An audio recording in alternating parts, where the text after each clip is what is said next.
Francisco, are you still here with us?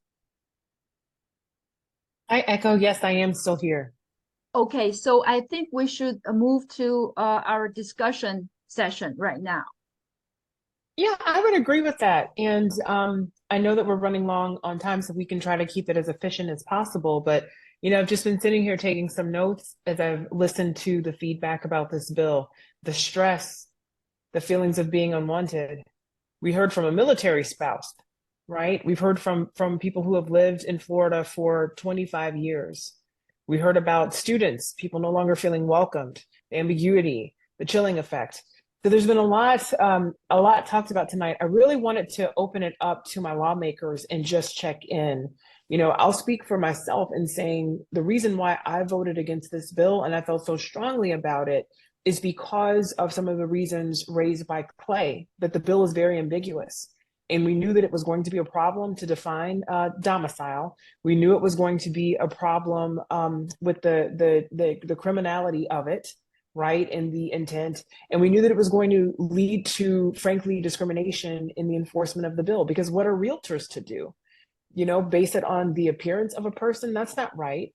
And then we hear now about the conflicts with federal law. So for me, it was always, or the more I got to know about the bill, it became very clear that this would be problematic. And so that's the reason why I voted against it. In terms of where I think we go from here, I think there need to be conversations had with leadership. You have my commitment for me to take this to the majority leadership and talk about the feedback that you have shared tonight and the impacts on your lives, and see if we can get a real conversation going about changes that could be made to this bill. What I will tell you, though, is that this bill so greatly underscores the importance of supporting and electing candidates who reflect our values. And that's not a Republican or a Democrat thing. That is looking at candidates and saying, what do you really stand for? Do you stand for fairness? Do you stand for equality? And you need to show it and demonstrate it in your vote history or in the work that you've done in the community if you are a first-time candidate. We really have to focus on that because it's these candidates who come up and who make up the body. And I would suggest that what we have in Florida right now in the legislature is too one-sided. It's too tilted. You all saw we fought very hard. Rep. Escamani was a part of this fight. We fought very hard to try to amend this bill to help save them from themselves, if you will. And we weren't able to get the traction because right now there's a supermajority, and the supermajority does not listen to minority voices. And I don't mean minority in terms of racial, I just mean minority in terms of viewpoint. So that is what I wanted to say. I will step down off my soapbox now. Let me open it up to the other lawmakers, and you guys can just jump in with whatever you want to say. Rep. Escamani, are you unmuted? I saw Rep. Arrington, you put your camera back on. If we could please unmute Rep. Escamani and please unmute Rep. Arrington.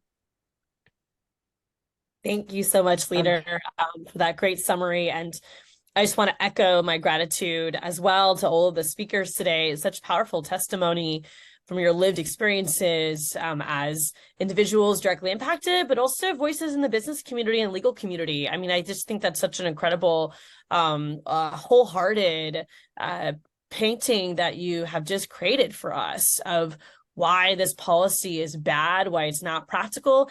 And I think most importantly, why it doesn't keep anyone safe. In fact, it actually endangers families and endangers those of Asian descent. And I do want to highlight just my work on this policy and give a huge shout out to advocates like Echo, who just emailed me, as this bill was coming to my committee, the State Affairs Committee.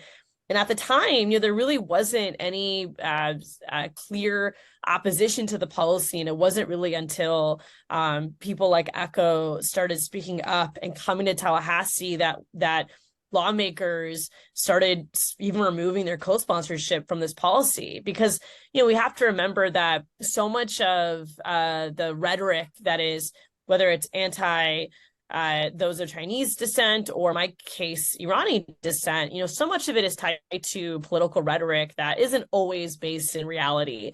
Not to say that we don't have very serious concerns between governments. I mean, obviously we do. And I say this as a daughter of Iranian immigrants. Like, I wish the government of Iran was different. I fight every day for freedom in Iran and advocate for the freedom fighters in Iran who are in the context of my community fighting under the banner of Zan Zendagi Azadi, which translates to women, life, freedom.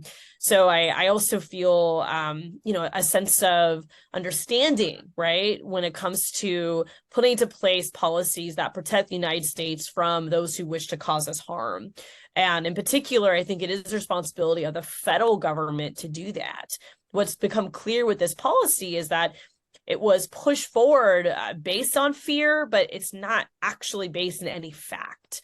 It is not going to keep us safe. It does not stop any type of espionage or harm that the Chinese government can cause to our state. Those are much more sophisticated factors that, again, the federal government should continue to play a role in when it comes to things like research and other types of concerns with data privacy. To that point, I'm very concerned that these battles are only going to get worse. Last Friday, our governor put out a press release announcing that 4 private schools would no longer be receiving access to vouchers that are publicly funded because they have influence and connections to the CCP. And as you can imagine, it was quite a shock to get such a press release on a Friday night. And indeed, one of these schools actually is in my district, Park Maitland, which is one of our best private schools in Central Florida that has no connection to the Communist Party of China at all. And they've already made that clear. And they plan to appeal this decision coming from the state. But again, this is all tied to fear-mongering. It's tied to divisive politics that distract us. And it's really politically motivated in an attempt to appeal to a base of voters, again, even though the policy is not based in any fact. And so I think it's really important for stories to continue to be shared, as a leader said. When we go back to Tallahassee in January, I would prepare for more fights that are connected to this, but also an opportunity to push for reform. Now that the consequences are felt, it provides more ammunition, if you will, to try to change the current statute. Of course, you also have a lawsuit in motion, which is really, really important, and huge thank you to all the lawyers and advocates who are supporting that fight. But really, I think it's important to build collective efficacy. As someone of Asian descent, I have never seen this type of organizing and collaboration between different types of cultural organizations, ethnicities, folks who are different generations of immigrants. I find that to be really inspirational and hopeful to maintain that type of collective support and interest in state politics, because I do think that much of our attention goes to federal politics, which does matter. Obviously, those are elections you want to be a part of, but we can't forget how local government impacts your life every single day, whether it's city or county, or in this context, state. The government closest to you is what impacts your life, which is why I ran for the state house. I could have run for something else, but I just felt this deep desire to be in the lion's den, to fight for my communities at a level of government that you feel more every single day. So just thank you so much for this opportunity. I'll step back to allow my colleagues to share, but big thank you to everyone here. And do know that you have advocates that not only are here for you, but you have advocates that need to hear from you. I mean, again, this policy would have at first passed the Senate with everyone voting yes. And it wasn't until advocates spoke up that the vote changed. So I do want you to know that your voice matters. Thank you, Rep. Escamani, so much. I just want to make sure that we get to any other lawmakers, given that we have such short time. Rep. Arrington, was there anything that you wanted to add? If we could please unmute Kay Arrington.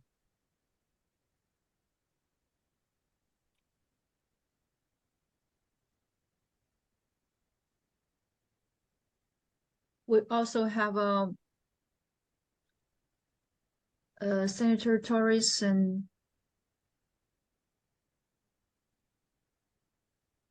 Okay, if we could please unmute Senator Torres.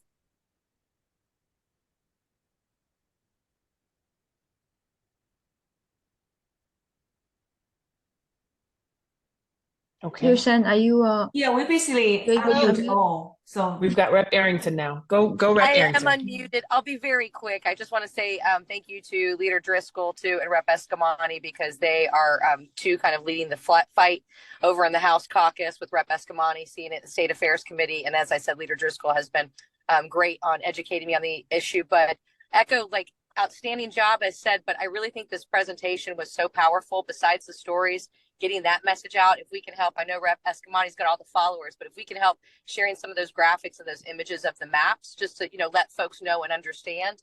And I'm completely, supportive of whatever you need. But as Leader Driscoll said, to highly recommend some of those conversations with leadership now that we have actual repercussions and truth to show them. And looking forward to fighting along with you guys this next session, and anything you need from me, I'm here. Thank you, Rep. Arrington. Senator Torres. Have we unmuted Senator Torres? I think he actually maybe had to step away. I think that could be true, and that he was going to leave his legislative aide on the line, who hopefully has been taking notes, so we will not put his legislative staff on the spot. But I think this is exactly the type of feedback that we need. This is exactly the type of feedback that we need to be the fodder, right, for discussions that we can go back and have with leadership, but also with our colleagues, because we have more education to do of our own caucus and to help them understand how this has impacted you. And we just thank you for organizing and for including us in this space. I will tell you that for me, there was a moment where I got real impassioned on the floor, and it was, it's because it was offensive. It was offensive, and we'll continue this fight. So Leader Driscoll, I think we have questions from the audience, from the attendees.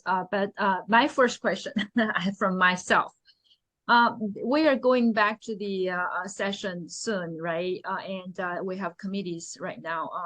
So how do we procedurally, is there any possibility to get this amended or even bring to the committee? How does it work? If you can please explain it to our community. That's a great question. So the way that it would work, it would require a bill. It would require a bill that would have to be referred to different committees, heard through those committees, and passed favorably in both the House and the Senate. And then it would, if it passed, it would go to the governor for his signature. But I think it actually starts a step before that, which would be the conversations with leadership, right? And to try to pave the way for that to happen. But I think it makes sense to proceed on both tracks, but it would take a bill either to repeal. You could try to have a bill just to repeal this and strike it out of law altogether, or you could have a bill that would try to fix some of the problematic areas, including Section 7.